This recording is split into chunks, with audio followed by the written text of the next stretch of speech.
Assalamualaikum warahmatullahi wabarakatuh. Bismillahirrahmanirrahim. Alhamdulillahirabbil alamin. Wa bihi nasta'in wa ala umurid dunya waddin. Wassalatu wassalamu ala asyrafil anbiya'i wal mursalin sayyidina Muhammadin wa ala alihi wa sahbihi ajma'in. Qala rabbi shrah li sadri wa yassir li amri wahlul 'uqdatam min lisani yafqahu qawli. Qala al-musannif rahimahullahu ta'ala wa nafa'ana bih wa bi'ulumi fid dharaini amin. Walladzi, dan adapun perkara, yuftiru yang berbuka, bihi sebab alladzi, as-shaimu siapa orang yang berpuasa, asyratu asya'a ialah 10 perkara. Ahaduha, adapun yang pertama dari asyroh, wa thaniha, dan yang kedua dari asyroh, ma ialah perkara wasala yang sampai apa ma amdan halih sengaja ilal jawfil mufatihi ke rongga yang terbuka au ghairil mufatihi atau selain rongga yang terbuka kal wusuli seperti sampainya perkara min makmumatin dari luka makmumah ila ro'si ke kepala. Jadi dalam pembahasan kali ini kita akan sedikit mengulas tentang hal-hal yang membatalkan puasa. Jadi hal-hal yang dapat membatalkan puasa ada 2. Yang pertama biasa kita sebut dengan mufattirat. Ini merupakan hal yang akan dijelaskan dalam kitab Fathul Qarib di sini. Yang kedua ada yang biasa disebut dengan muhbitat. Ini yang akan sedikit saya berikan tambahan setelah ini. Jadi sekarang kita bahas yang pertama dulu, mufattirat. Mufattirat menurut kitab yang saya baca ini ada 10. Jadi hal-hal yang membatalkan puasa itu sendiri. Mufattirat, hal-hal yang dapat membatalkan puasa serta dapat membatalkan pahala puasa ada 10. Yang pertama, sesuatu yang sampai ke rongga yang terbuka atau rongga yang tidak terbuka. Apa yang dimaksud dengan ini? Yakni ketika ada benda apapun itu yang sampai ke perut, baik melalui rongga tubuh yang memang pada asalnya terbuka, contoh sampai melalui mulut atau hidung, atau sampai melalui rongga badan yang pada asalnya tidak terbuka, berarti baru ada, contohnya luka makmumah. Yang disebut dengan luka makmumah ini ialah luka yang bisa sampai ke kulit kantong kepala. Jadi apa yang dimaksud dengan sampainya sesuatu ke rongga yang terbuka atau rongga yang terbuka, yakni apa yang dimaksud dengan sampainya sesuatu ke rongga yang terbuka atau rongga yang tidak terbuka, yakni orang yang berpuasa harus menahan atau menghindari hal apapun yang bisa sampai ke dalam perut dan dapat berpotensi untuk membatalkan puasanya. Selanjutnya, wal muradu, dan adapun yang dimaksud imsakus shaimi ialah menahannya orang yang berpuasa an wusuli ainin dari sampainya suatu benda ilama kepada sesuatu yusamma yang disebut apa ma jaufan kepada rongga. Jadi ini sudah dijelaskan tadi. Sekarang kita ke step selanjutnya. Watsalitsu, dan adapun yang ketiga al-huknatu ialah injeksi fi ahadis sabilaini pada salah satu 2 jalan. Wahia, dan adapun huknah dawaun ialah obat yuhkonu yang disuntikkan bihi dengan dawa al-maridu siapa orang yang sakit.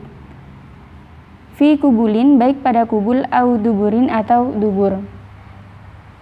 Selanjutnya yang ketiga injeksi atau biasa kita kenal dengan istilah suntik. Sejenis dengan injeksi mungkin, yakni ketika kita memasukkan jari-jari ke lubang dubur, mungkin tujuannya untuk memberi obat atau karena sembelit, itu kan juga bisa. Jadi ketika jari-jari dimasukkan ke lubang dubur itu juga bisa menyebabkan batalnya puasa atau contoh-contoh seumpama tersebut. Nah, selanjutnya batas benda yang masuk bisa dikatakan membatalkan puasa itu apa? yakni jika sampai memasuki daerah bagian yang tidak wajib dibasuh ketika istinja. Selanjutnya, warrabi'u, dan adapun yang keempat, al-qai'u ialah muntah amdan dengan sengaja.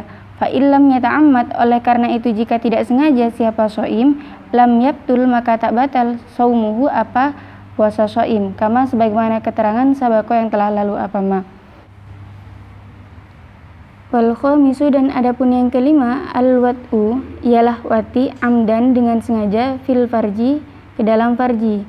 Fala yuftiru, oleh karena itu tidak berbuka as-shaimu siapa orang yang berpuasa bil jima'i sebab jima, nasian halih lupa, kama sebagaimana keterangan sabako yang telah lalu apama.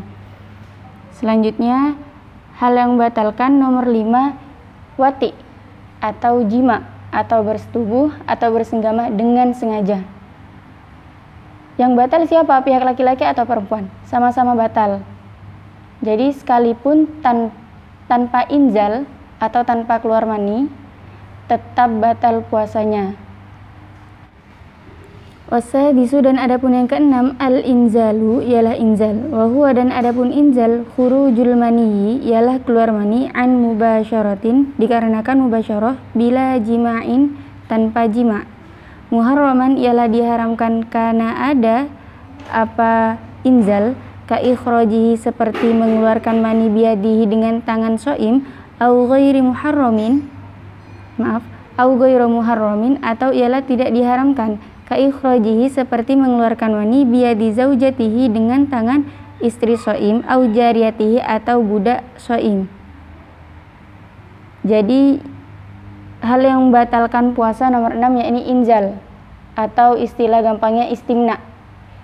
Istimna ini keluar mani tanpa ada proses senggama terlebih dahulu. Jadi istimna dengan cara apapun itu secara mutlak dapat membatalkan puasa. Selanjutnya, wahtaroza, dan mengecualikan siapa musannif bimubasyaratin dengan kategori mubasyarah an khurujil mani, dari keluar mani bihtilamin sebab ihtilam. Fala iftoro, oleh karena itu tidak ada berbuka bihi sebab ihtilam jazman, hal pasti.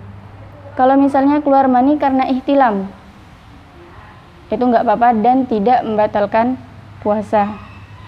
Selanjutnya, wasabi'u, dan adapun yang ketujuh, ila akhiril asyrati, sampai akhir yang ke-10, al-haidu ialah haid, wan nifasu dan nifas, wal jununu dan gila, wariddatu dan murtad. Famata toro'a, oleh karena itu apabila muncul syai'un apa sesuatu minha dari madhkurah fi athna isyaumi, di tengah-tengah puasa, abtola, maka membatalkan apa madhkurah tersebut hu kepada shaum. Sekarang kita akan membahas dari yang ke-7 sampai ke-10. Tadi kan sudah dikatakan hal yang membatalkan puasa atau mufattirat ada 10, kita sudah menyebutkan 6. Sekarang yang nomor 7 apa? Haid. Yang ke-8 nifas. Jadi ini teritorialnya perempuan ya. Bagi perempuan ketika keluar darah haid atau nifas ketika puasa, baik keluarnya hanya sekali dan hanya setetes, puasanya menjadi batal seketika itu juga. Selanjutnya yang ke-9 gila.